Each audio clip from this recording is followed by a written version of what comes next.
Good morning. I am Raktasi, the National Coordinator of the International Civil Liberties Monitoring Group.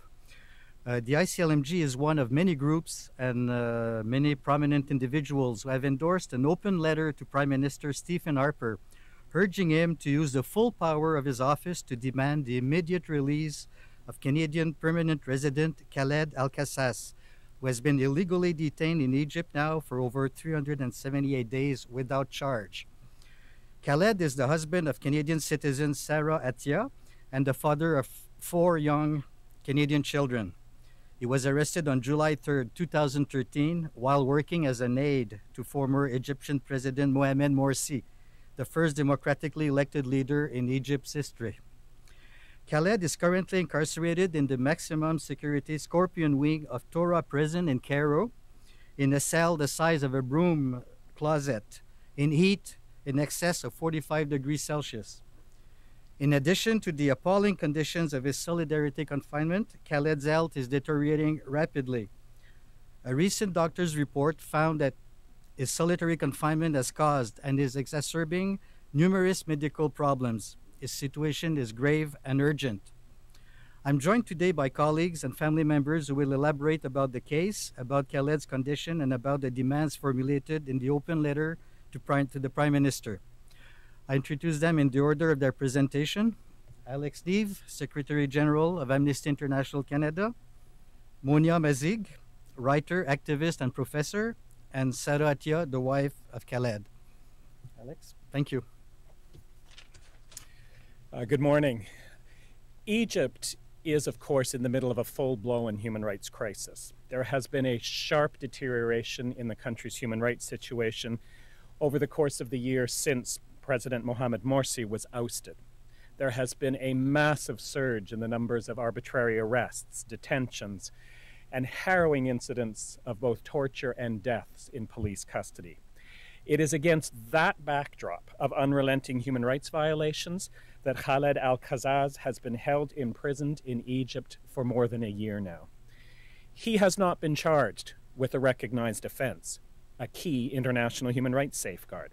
He has not promptly been brought to trial in fair proceedings before an independent tribunal, another key international human rights protection. He is held in detention conditions that are harsh and inhuman, in contravention of another international human rights requirement. And, as we just heard, his health is in sharp decline, with little prospect of him receiving the care and attention he requires, once again in violation of international human rights obligations. To this point in time, Mr. Al-Qazzaz has been largely left to his fate by the Canadian government. He has essentially been abandoned. And make no mistake, silence on the part of the Canadian government is not neutral. Canada's failure to intervene at political level risks sending a message that Canada is essentially unconcerned.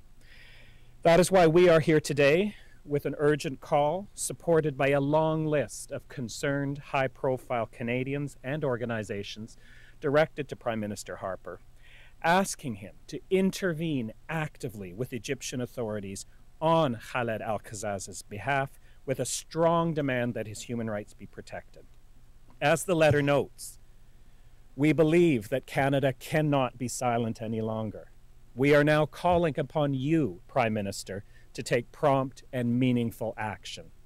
We live in a country whose profound commitment to human rights has always been recognized by the international community. It is with the knowledge of and pride in this commitment that we raise Khaled's case with you.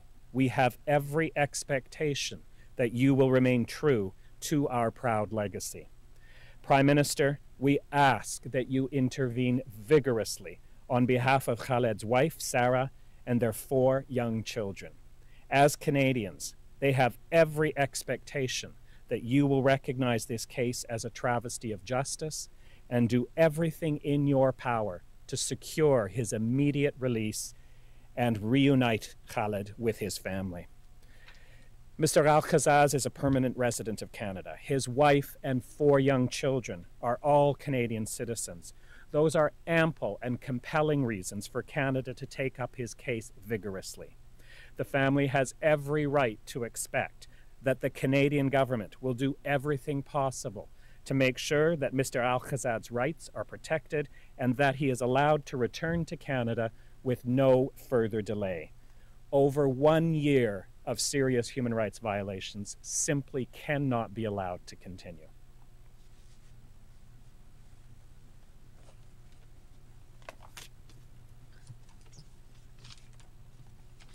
Good morning.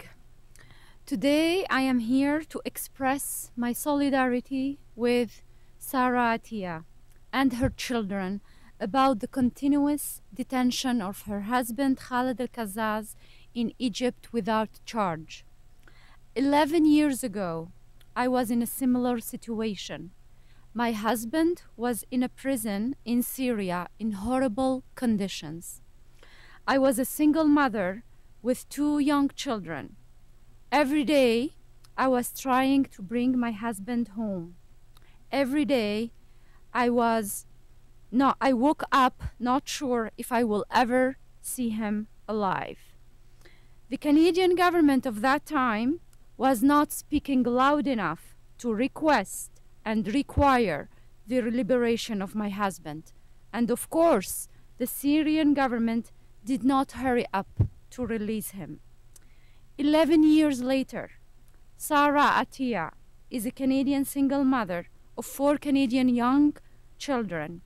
Sarah Attia is trying every day to bring her husband Khaled Al-Qazzaz home. Khaled Al-Qazzaz has been in solitary confinement for more than a year. Solitary confinement is the worst kind of psychological torture. My husband went through this ordeal, and today he still bears the consequences.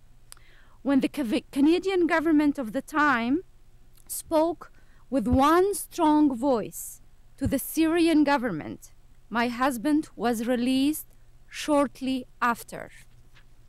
Today, Prime Minister Harper and his Foreign Affairs Minister have to choose between 2 options: remaining shy and silent and let the human rights of a Canadian wife and her 4 young children to be taken away, or instead be firm, be unambiguous, and ask loudly and unequivocally the Egyptian government to respect the human rights of Khaled Al-Qazzaz, to either allow him to be free or have an open trial, or let him go back free to his family. Personally, I will choose the later option, and I'm sure many Canadians will choose the same option. Thank you.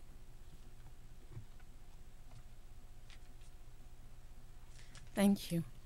My dear friends and fellow Canadians, you have all heard my story, my husband Khaled's ordeal, and the severe injustices and human rights violations that he continues to endure. You have shared in our pain and my worry, and you have shown endless support.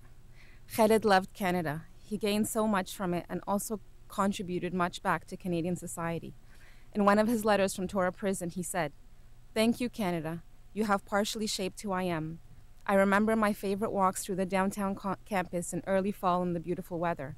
I miss the coffee smell at the Second Cup on College Street, across from the chemical engineering building where I first met my wife. But most important than these memories are the lessons that I learned and the bonds I made." Khaled cherished Canadian principles of freedom, democracy, and justice. Thank you to the many Canadian lawyers, academics, authors, and activists for your support and for standing alongside my family to call for the end of this injustice.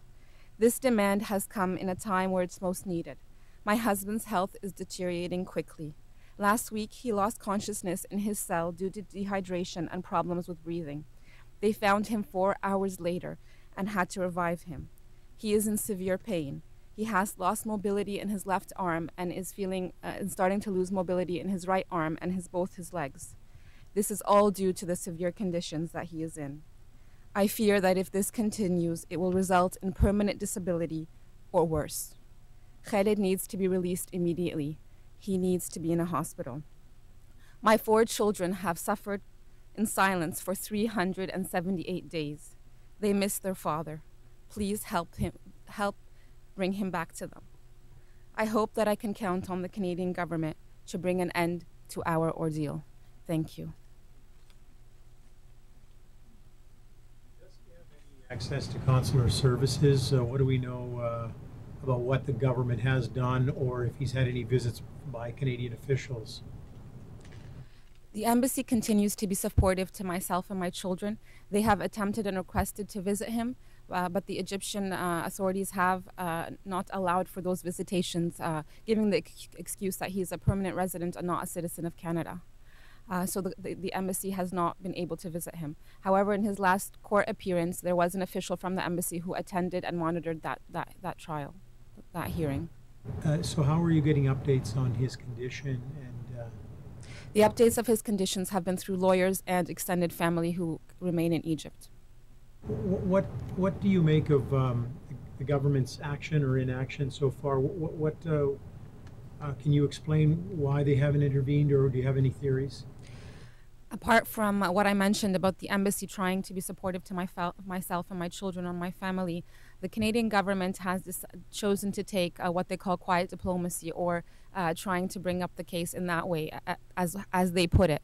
However, that does not seem to be working, and this has been proven through my husband's case and the case of the Canadian Mohammed Fahmy, who was sentenced recently to 7 years in prison.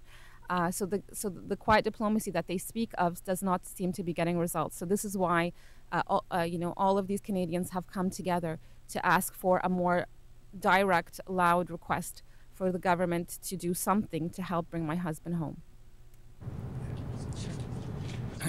I think it's also important to put this into the wider context of what we know regarding the government's foreign policy position regarding the current government in Egypt and the previous government of Mohamed Morsi. I think it's a well-known fact that the government was not a strong supporter of the Morsi government, and their criticism of the events that have accompanied both the ouster of the Morsi government and then the serious, widespread human rights violations that have followed since that time has been, to say the least, mild. And I think there's a number of these Canadian cases that have suffered as a result. We go back even to Tariq Lubani and John Grayson, where the government was slow to take up their case, where we have the current situation with Mohammed Fahmy and Khaled Al-Qazzaz, and this reluctance to speak out strongly and firmly about these kinds of cases because the government wants to generally be supportive of the current government in Egypt, I think is the political background that's playing out here.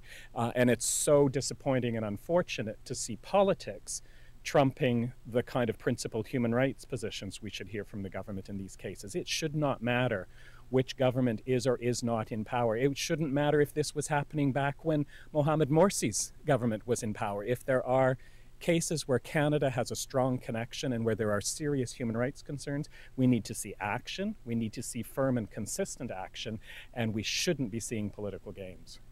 But in terms of the recognition of dual citizenship or Canada or Canadian permanent resident status, is this just a case where you're not a Canadian citizen, so you're on the back burner, do you believe? I mean, there's no question about it that as a matter of international law, if he is not a citizen, he doesn't have the same kind of internationally legally protected rights to be able to seek and obtain consular assistance from his country of nationality, which if you're a permanent resident, isn't the case. That may mean that it's more difficult for Canada to obtain access.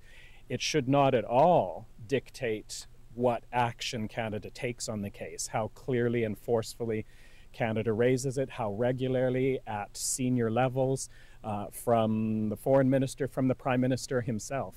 The fact that he is a permanent resident may not give an international hook around things like consular access, but it certainly means that Canada does owe him some sense of protection. And then add to that the fact that his wife and 4 children are all Canadian citizens. Clearly, they have the expectation that their government's going to go to bat for their husband and father.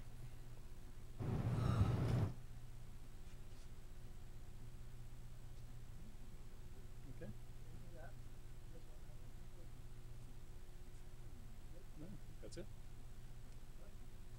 Thank you. The actual text of the letter can be found online at Khaled. What's the name of the website? FreeKhaledAlQazzaz.com. You'll see the text of the letter.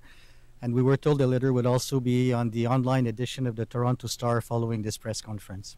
Thank you.